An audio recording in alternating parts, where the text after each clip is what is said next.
عورت کی مکاری اور اس کا انجام۔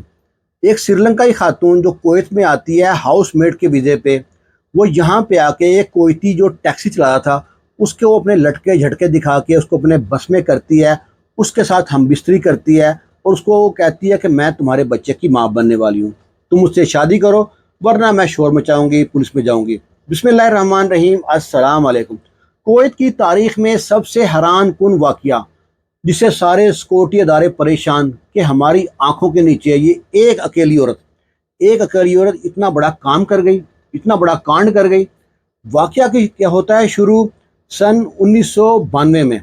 1992 میں ایک کوسٹا نامی خاتون پہلی بار آتی ہے کویت، یہاں پہ آگے کچھ فراڈ کرتی ہے تو یہاں سے نکال دیا جاتا ہے کویت سے اس کو 1994 میں۔ یہ واپس جاتی ہے سری لنکا، وہاں جا کے اپنا پاسپورٹ چینج کرتی ہے، نیشنل آئی ڈی چینج کرتی ہے کیونکہ اس وقت بائیو میٹرک سسٹم نہیں تھا، اور واپس سفر کرتی ہے کویت کا نئے پاسپورٹ سے، نئے اس کے آئی ڈی کارڈ سے۔ یہاں سفر کرنے کے بعد اس بار پورے پلان سے آتی ہے، یہ شکار ڈھونڈتی ہے اپنا۔ اس کو شکار نظر آتا ہے ایک جو کویت کا آدمی ہے، وہ سیدھا آدمی تھا، وہ ٹیکسی کا کام کرتا تھا، اسے سلامدہ بناتی ہے، اس کو پیار کے جال میں پھنساتی ہے، اس کو لٹکے جھٹکے مٹکے دکھاتی ہے اور اس کے بعد اس سے ملتی ہے بار بار، اور آخر ایک بار اپنے پلان میں کامیاب ہو جاتی ہے۔ اس مرد کے ساتھ یہ سری لنکا کی کوسٹا نامی خاتون ہم بستری کرتی ہے۔ ہم بستری کرنے کے بعد کہتی ہے کچھ دنوں بعد کہ میں تمہارے بچے کی ماں بننے والی ہوں، لہذا تم مجھ سے شادی کر ورنہ میں پولیس میں جاؤں گی، شور مچاؤں گی۔ وہ کویتی شخص کیونکہ سیدھا آدمی تھا، اتنے ول اس میں تھے نہیں، اس نے اس سے شادی کر لی۔ اب شادی ہو گئی، اب آپ سوچیں گے یہ عورت بیوقوف ہے، آخر اس نے اتنا کام کیا کیوں؟ اس نے کام کیا، کویت میں اس وقت قانون تھا 8ویں شق کے مطابق کوئی بھی کویتی شخص کسی غیر ملکی عورت سے شادی کرے گا، اس سے بچہ پیدا ہوگا تو ماں اور بچے کو کویت کی نیشنلٹی مل جائے گی۔ یہ تھا سارا پلان نیشنلٹی کے لیے، اس عورت نے گیم کھیلی۔ اب یہ تو پریگننٹ تھی ہی نہیں، جھوٹ موٹ کا کہا تھا اس نے۔ اب اس نے کیا کیا، ایک عورت ہائر کی، سری لنکا کی عورت ہائر کی، اس سے ڈیل کی کہ میں تم کو اتنے پیسے دوں گی، تم نے اپنا منہ بند رکھنا ہے اور بچہ میرے حوالے کر دینا ہے اور یہاں سے تم نے سری لنکا چلے جانا ہے۔ وہ لڑکی مل جاتی ہے عورت اس کو، اور اسے کہتی ہے جب تم نے ہسپتال میں انٹری کرنی ہے تو تم نے میرے آئی ڈی کارڈ سے انٹری کرنی ہے تاکہ بچہ پیدا ہو کوسٹا کا، کاغذوں میں لکھا جائے کوسٹا کا بچہ ہے، ماں اس کی کوسٹا ہے اور باپ جو کویتی ہے، یہ اس کے فیملی ہے۔ ایسے ہی ہوتا ہے، وہ بچہ پیدا ہوتا ہے، کاغذوں میں لکھا جاتا ہے کوسٹا اس کی ماں ہے اور کویتی اس کا باپ ہے۔ عورت کا پلان پورا کامیاب تھا، بچے کو گھر لے آتی ہے، آدمی کو شک بھی نہیں ہونے دیتی کہ بچہ اس کا ہے کہ نہیں، آدمی کو سیدھا تھا شاید، سلسلہ چلتا رہا۔ اب یہ پلاننگ کرتی ہے نیشنلٹی کے لیے، سن 2000 میں پیپر جمع کراتی ہے نیشنلٹی کے لیے، آخر کچھ پروسیجر کے بعد کچھ سالوں بعد اس کو نیشنلٹی مل جاتی ہے، سن 2008 میں نیشنلٹی مل جاتی ہے اس کو۔ جو ہی نیشنلٹی ملتی ہے یہ اپنے پر نکالنے شروع کر دیتی ہے، کچھ کاروبار کرتی ہے اور لوگوں سے اس کے افیئر چلنے شروع ہو جاتے ہیں، اور اس کی بیٹی جوان ہو رہی ہے، بیٹی بھی جوان ہو جاتی ہے، اس کی شادی ہو جاتی ہے آگے، اور نا آخر جو شوہر ہے اس سے اس کے جھگڑے شروع ہو گئے۔ شوہر اسے کسی بات پہ منع کرتا، یہ منع نہ ہوتی، وہ کام کرتی اور شوہر سے کہتی کہ مجھ کو تو طلاق دے دے، تو میرے معاملے میں انٹرفیئر مت کیا کر۔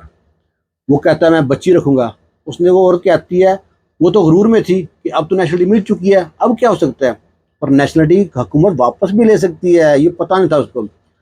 وہ کہتی ہے تیری بیٹی نہیں ہے یہ، جس کی بیٹی ہے نا وہ اس کا باپ مجھے پتا ہے کون ہے، تو اس کا باپ نہیں ہے۔ اس کو بڑا غصہ آتا ہے، آخر وہ طلاق ہو جاتی ہے، اور طلاق ہونے کے بعد کاروبار بھی وہ سارا سنبھال لیتی ہے۔ اب یہ کویتی شخص عدالت کا دروازہ کھٹکھٹاتا ہے، ان سے کہتا ہے کہ میری بیوی نے فراڈ کیا ہے، وہ کہتی ہے کہ بیٹی بھی کا باپ تو نہیں ہے، وہ سارا کاروبار سنبھال لیا، ان کو انصاف دیا جائے۔ آخر کیس میں کوئی دم نہیں تھا کیونکہ ڈاکومنٹ سارے بیوی کے نام پہ تھے، انہوں نے کیس ڈسمس کر دیا۔ پر اس بندے نے ہار نہ مانی، ایک عدالت سے دوسری عدالت، دوسری عدالت سے تیسری عدالت جاتا رہا، کرتے کرتے سن 2021 میں کیس دوبارہ ری اوپن ہوتا ہے، پھر کچھ پیچیدگیاں ہوتی ہیں، کیس لٹک جاتا ہے۔ سن 2024 میں کیس جب دوبارہ لگتا ہے، ان دنوں میں جب یہ کیس شروع ہوا تھا نا، جب ڈی این اے ٹیسٹ کا سسٹم نہیں تھا، اب ڈی این اے ٹیسٹ ہوتا ہے، عام سی بات ہے اب تو۔ اب جب یہ دوبارہ کیس ری اوپن ہوتا ہے 2024 میں، تو سب سے پہلے عدالت دیکھتی ہے یہ بندہ اتنی دیر سے عدالت کا دروازہ کھٹکھٹا رہا ہے، آخر مسئلہ کیا ہے؟ وہ سارا کیس اسٹڈی کرتی ہے۔ اسٹڈی کرنے کے بعد وہ سری لنکا کی جو خاتون کوسٹا ہے اس کو لے بلاتے ہیں، اس کی بیٹی کو بلاتے ہیں، اور جو کویتی شخص ہے ان کو بلاتے ہیں۔ ان کو بلانے کے بعد تینوں کا ڈی این اے ٹیسٹ ہوتا ہے۔ ڈی این اے ٹیسٹ کے بعد کویت کی حکومت، ادارے حیران پریشان کہ اس بچی کی ماں نہ تو کوسٹا ہے اور باپ نہ کویتی ہے، یہ تو بچی کا ماں باپ ہے ہی کوئی اور۔ اب بڑے پریشان، انہوں نے پتہ کیا ان کے باپ کون ہے بچی کا۔ آخر معلوم پڑا کہ وہ عورت جو اس کی ماں ہے وہ تو سری لنکا میں ہے، اس کا باپ بھی سری لنکا میں ہے۔ اس عورت کو بلایا جاتا ہے، اس کا بیان ریکارڈ ہوتا ہے، وہ بتاتی ہے کہ میرے ساتھ اتنے پیسوں میں ڈیل ہوئی تھی، تجھے اتنے پیسے دیے جائیں گے، انہیں اپنا منہ بند رکھنا ہے اور بچہ ان کے حوالے کر دینا ہے۔ اس نے وہی کام کیا۔ جب پورا بیان ریکارڈ ہو گیا اور معلوم پڑ گیا کہ کوسٹا نے فراڈ کیا ہے، پھر لہٰذا جو حکومت تھی پہلے تو حیران ہوئی، پریشان ہوئی، یہ ہو کیا گیا؟ 33 سال تک ہماری آنکھوں میں دھول جھونکتی رہی ہے ایک اکیلی عورت۔ پھر کوسٹا کی نیشنل آئی ڈی جو کویت کی تھی کینسل کر دی، اس کی بیٹی کی نیشنل آئی ڈی کینسل کر دی، پھر بیٹی کا نیشنل آئی ڈی بنوائی سری لنکا کی، اس کی ماں کے حوالے کیا اور سری لنکا بھیج دیا۔ کوسٹا نے فراڈ کیا، دھوکہ دہی کے الزام میں اس کو حوالات کی سیر کرا دی، وہ جیل میں چلی گئی۔ اور کویتی جو تھا وہ بیچارہ پریشان کہ میرے ساتھ اتنے سال تک فراڈ ہوتا رہا، مجھے پتہ ہی نہیں چلا میری ناک کے نیچے ہو کیا رہا ہے۔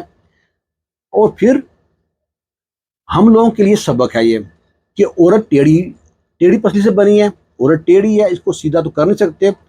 اس لیے سٹارٹ میں کہا ہے نا، عورت کی مکاری اور اس کا انجام، اور یہ اس کا انجام ہوا ہے۔ اب عورت حوالات کی سیر کر رہی ہے۔ ہماری بھی تاریخ میں سب سے انوکھا نرالا واقعہ ہے، ہم نے ایسا واقعہ پہلے کبھی سنا نہیں ہے۔ اگر آپ نے کبھی سنا ہے تو لازمی ہمارے ساتھ شیئر کیجیے گا تاکہ ہمیں پتہ لگے کہ اس سے پہلے بھی ایسا فراڈ ہو چکا ہے۔ خوش رہیں، شاد رہیں، آباد رہیں، دعاؤں میں یاد رکھنا۔ جمعہ مبارک، اللہ حافظ۔